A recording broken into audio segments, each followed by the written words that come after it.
Hello, I'm back. Um, I would like to I would like to send out love and compassion to anybody right now who is watching this who is experiencing suffering.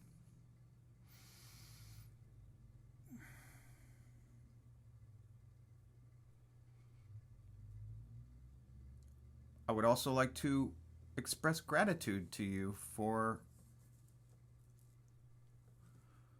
taking part in this exchange. Thank you. I would also like to invite anybody who feels like it to comment, check in, say hi, ask a question, make a comment. I appreciate that. I it's Doing these videos is, as I've said in the past, are really good and therapeutic for me. And so when I hear that other people enjoy them, I that makes me feel really great. So thank you. Um, Last Sunday was Father's Day, and lately, when I think about uh, family, uh, I think about the uh, the concept of karma. This is like a something that you hear a lot in kind of mindfulness practice, or maybe some Eastern religions, spiritual practices. Um, I think most of us have sort of a working knowledge of the concept of karma. It's basically this idea that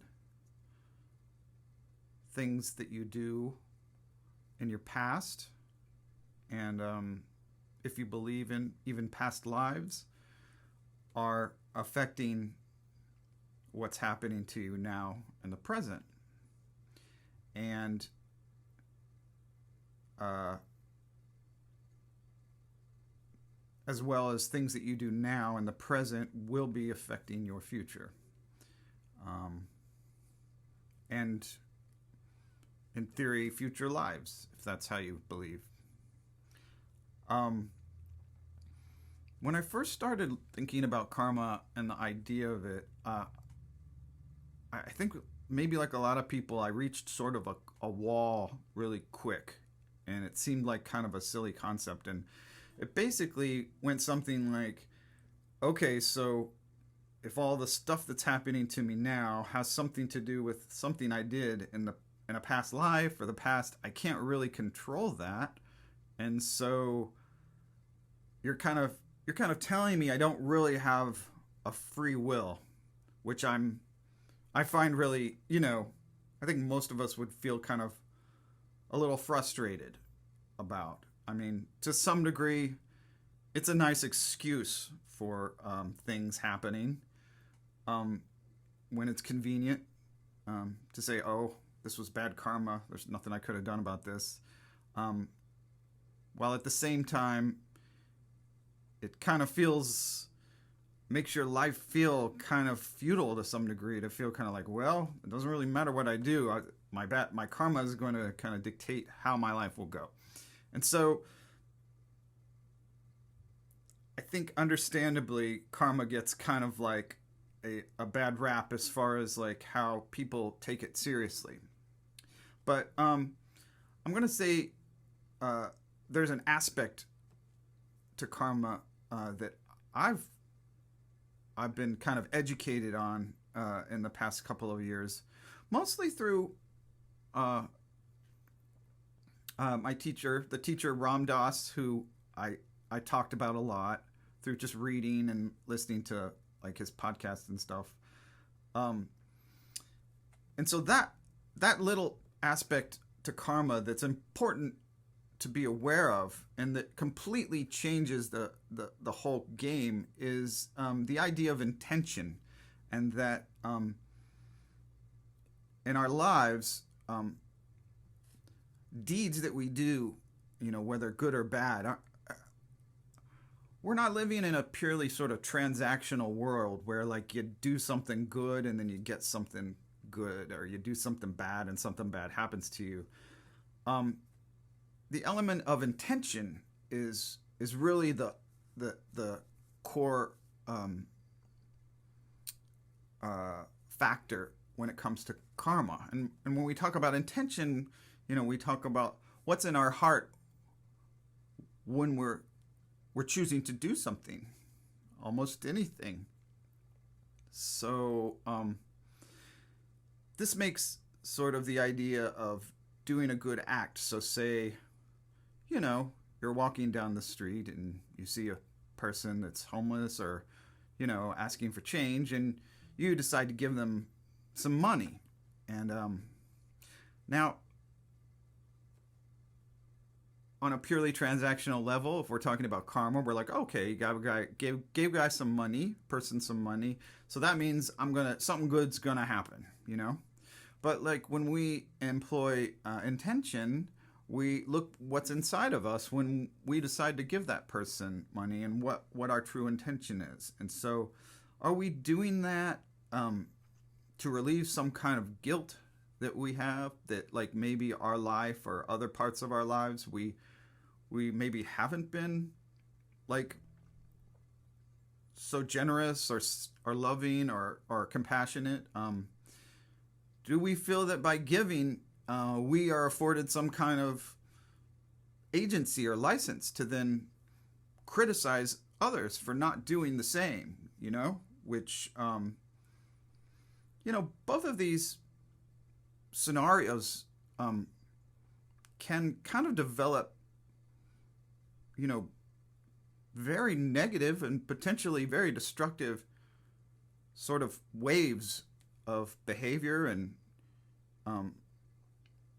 suffering that go way beyond the simple benefit that possibly this person would derive from receiving your dollar. And so it gets kind of a little bit more interesting. And I'm just going to leave on this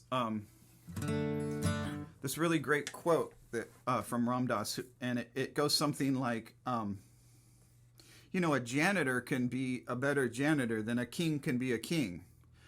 And it's this idea that regardless of our economic status or position in a community or this or that, like we're all working at our own sort of personal level of intent, and when you focus on that and you focus on being the best, the best you can be, that's where the idea of cultivating good karma through that is like a really, I find really really useful and interesting. And so I guess circling finally back to the idea of Father's Day and family, that's really where a lot of it can start. And this is something that Ram Dass also refers to as, he calls it hard karma. And so hard karma are things that you really don't have control over. And one of those things is your family and your parents. We all have parents, and we all did not choose them. And so sort of becoming at peace with that particular aspect of hard karma is a good place to start when sort of maybe wanting to cultivate a mindfulness practice, and then exploring other forms of what he would call soft karma, which is things that we can control a little bit, based upon our intentions and feelings. So, so along that theme, I'm going to do a song called Shark Attack. It's got some references to my own relationship with my father, and it's kind of an older song, and I didn't really think about it until this year and Father's Day and karma and stuff like that. But I think it's sort of relative. Okay.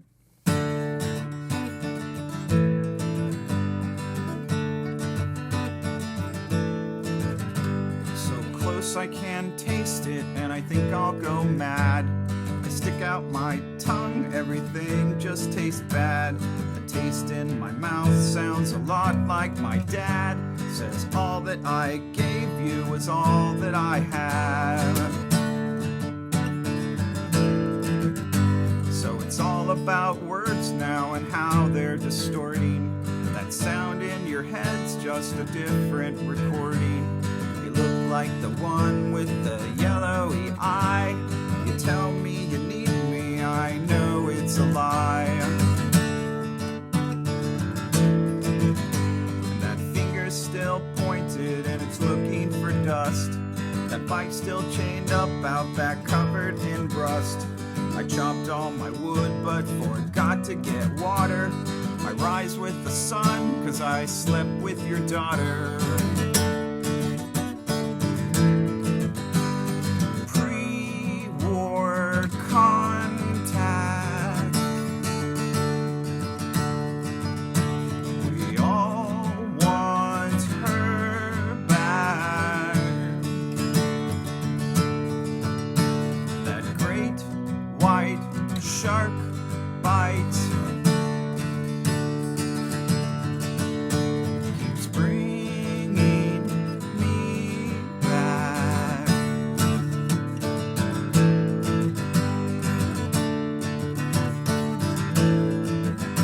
So it looks like sometimes things begin where they end. Like yesterday's fight was the day before his friend.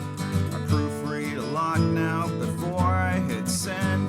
I like to say fuck, but I hate to offend.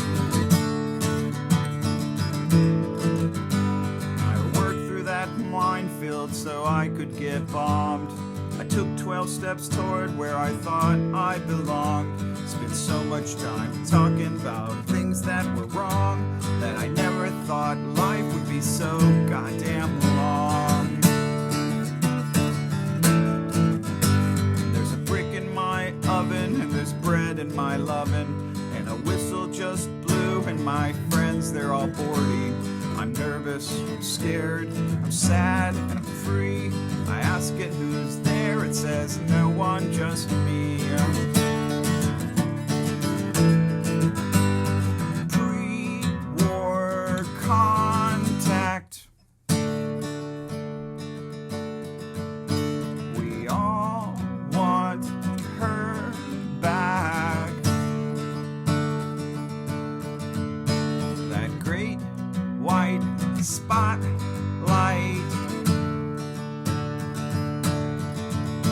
keeps bringing me back. Woo.